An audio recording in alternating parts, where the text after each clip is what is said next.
Welcome back to the channel. Today we're delving into chapter 8 of Thomas Metzinger's book, The Ego Tunnel.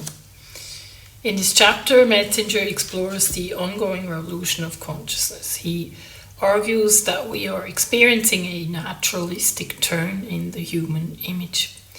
He divides the revolution of consciousness in 3 phases. The first phase is about understanding conscious experience as such. The second phase is about unraveling the first-person perspective, or the concept of the ego. And the third phase is the normative dimension of this historical transition, where we need to rethink anthropology, ethics, and political philosophy. Let's delve into the 3 phases in detail.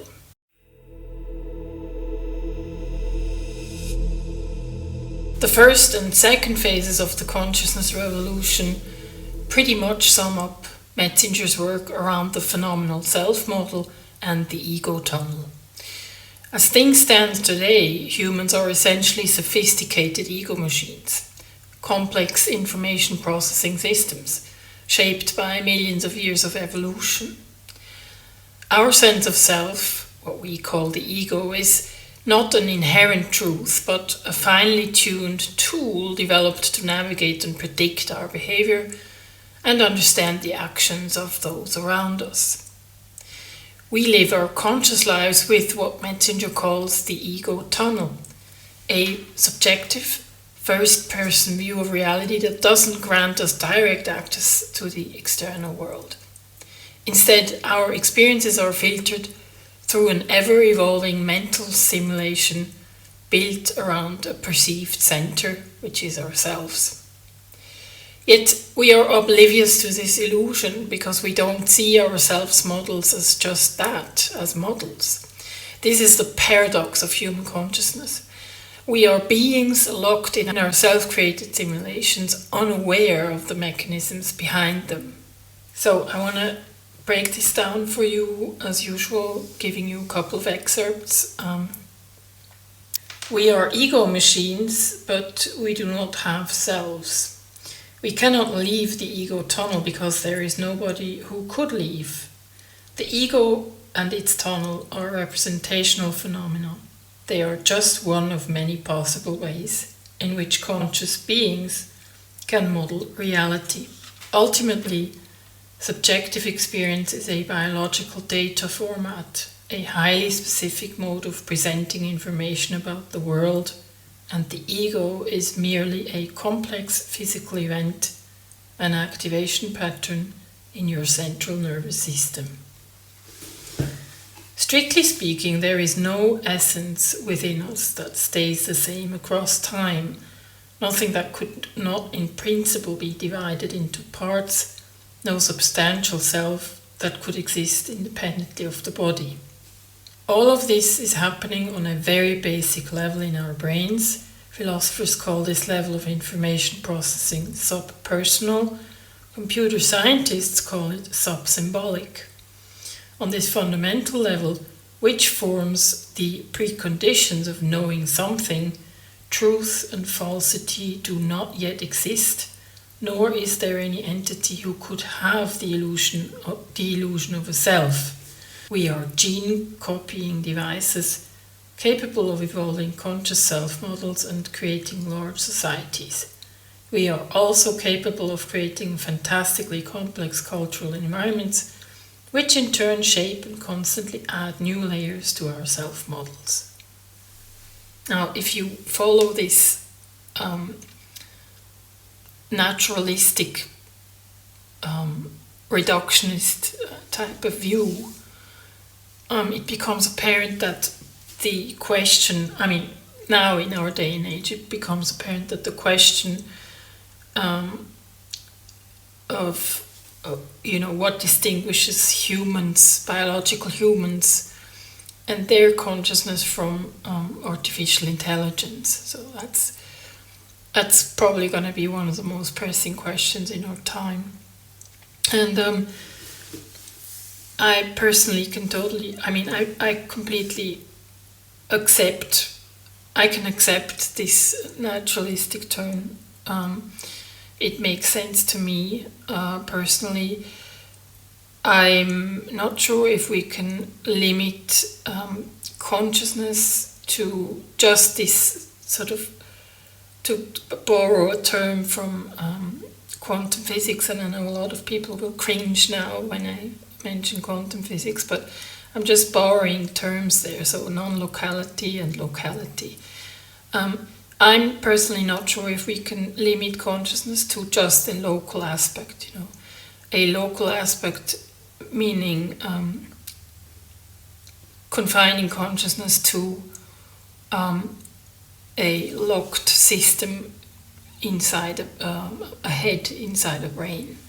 Not sure if we can reduce it to just that. I concede, I'm totally on board with Metzinger's description of how local consciousness, this local sort of system, seems to be working, and all I'm suggesting is that we should probably look for or check, if there is any sort of non-local aspect to consciousness, and whether or not human beings or biological systems, for that matter, have access to that, and if they do, how do they have access to that? How does that work? And whether or not artificial intelligence, does have sufficient preconditions to gain access to that as well. So, and I want to make sure that this doesn't have anything to do with an anthropocentric view of mine or something, or that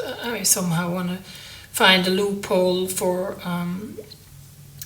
giving human beings a special type of place in evolutionary history or something like that. I just think that's a logical question that arises for me personally.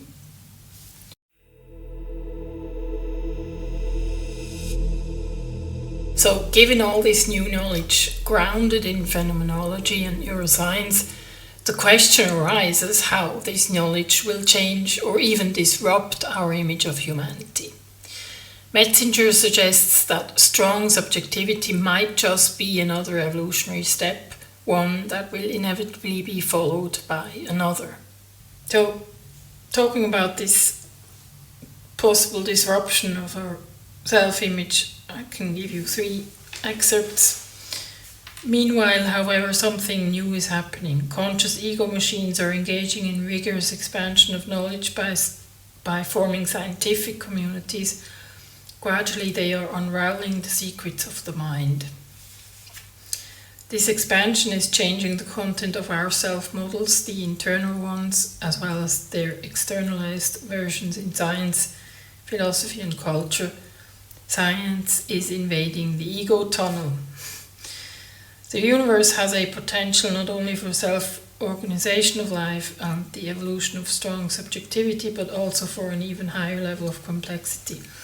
And I think it's here that Michael Levin's recent research may be opening a door for what he calls scalable consciousness. I'm going to actually try and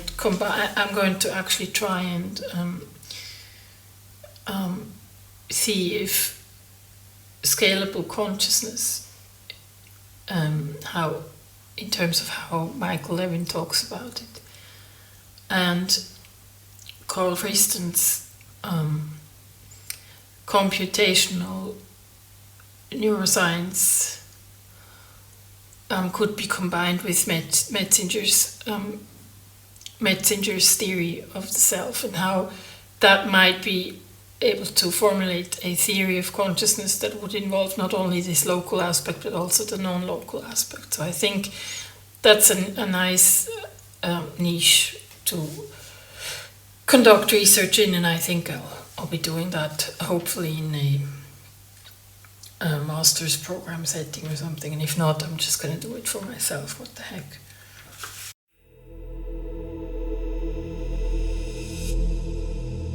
Metzinger talks about the consequences of the rationalization that we currently live through and the disenchantment of the self. This, of course, impacts the religious and spiritual views that we've held for a long time. And we are looking at societal effects that could potentially be quite disruptive. So we are now coming to we are diving further into this disruptive sort of potential of the naturalistic turn, and specifically when it comes to concepts like immortality and institutions like religions. So he says the ego is the longing for immortality. The ego results in part from the constant attempt to sustain its own coherence and that of the organism harboring it. I think he has a point there. I mean, if you think about it, obviously having an ego or sense of self at some point had a useful evolutionary function, in that it allowed us to build societies, ultimately, and create the knowledge that we have today. But there probably comes a point where the ego sort of gets ahead of itself, and tries to survive for the sake of, for its own sake, so to speak. So, and I think that's where the original advantage of having this type of point of view turns into a disadvantage, actually. And I think pretty much that's a lot of the disadvantages and the dangers have been talked about a lot by philosophers like Jiddu Krishnamurti and the like. So he really ultimately talked about this connection, I feel. So, whereas spirituality might be defined as seeing what is, as letting go of the search for emotional security, religious faith can be seen as an attempt to cling to that search by redesigning the ego tunnel. Evolution simply happened, foresightless, by chance, without goal. There is nobody to despise or rebel against, not even ourselves. And this is not some bizarre form of neurophilosophical nihilism, but rather a point of intellectual honesty and great spiritual depth. In Western societies, the Judeo-Christian image of humankind, whether you are a believer or not, has secured a minimal moral consensus in everyday life. It has been a major factor in social cohesion. There are many people who cling to metaphysical belief systems, fearing that their inner Lebenswelt or life world will be colonized by the new mind sciences. Many of them will not even want to hear about the neural correlates of the phenomenal self model.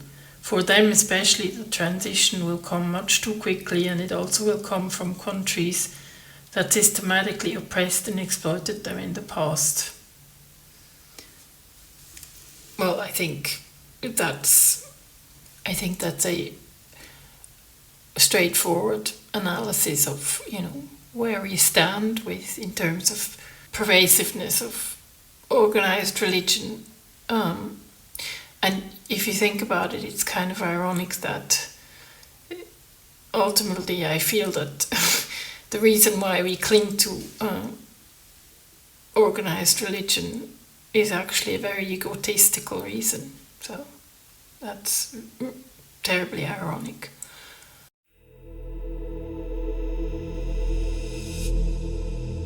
Metzinger lays out what he means by rational neuroanthropology and how we need such a plausible and natural platform in order to answer ethical questions that we will have to solve in light of our technological advances.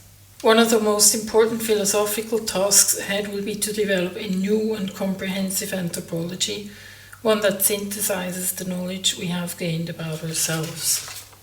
I predict that philosophically motivated neuroanthropology will become one of the most important new fields of research in the course of this century. And the questions that will have to be asked are, among others, How are we to live with this brain? Which states of consciousness are beneficial and which are harmful to us? How will we integrate this new awareness into culture and our society? What are the likely consequences of a clash of anthropologies, of the increasing competition between the old and the new images of humanity? Either we find a way to deal with these new neurotechnological possibilities in an intelligent and responsible manner, or we will face a series of historically unprecedented risks. That is why we need a new branch of applied ethics, consciousness ethics. We must start thinking about what we want to do with all this knowledge and what a good state of consciousness is in the first place. And I'm a strong supporter of the idea that, if humanity, I feel that we are at a pivotal point in history of humans, is that we either manage to sort of transcend this notion of self and the type of consciousness that seems to be the operating system, which is probably, which I hope to find out is equals with some sort of local aspect of consciousness. And transcending that will mean to not only tap into a sort of non-local consciousness, but also sort of make that your primary operating system. So, and I feel that unless we manage to do that, we will probably self-destruct, because, if you look at the advances in technology in terms of weapon systems, so it's like a no-brainer. If you keep operating on a type of consciousness in terms of your operating system that is primarily motivated by an egotistical point of view, then and you have this arsenal of highly advanced technological weapons, this equation must sort of end in self-destruction. So I think that's, I concur, that's probably the most important thing that we can do in our lives, is to research another type of operating system and how we can make that work for everyday life.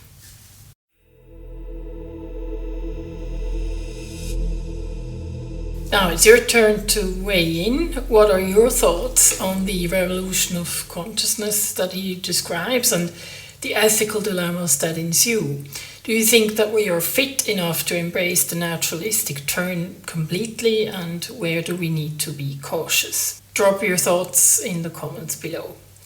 In my next video, I will be looking at the 9th and final chapter, which brings us to the question, what book to review next? And since we crossed the 500 subscribers mark, we are now able to do polls. So I will give you a couple of options to choose from, and whichever book gets the most votes shall be up next.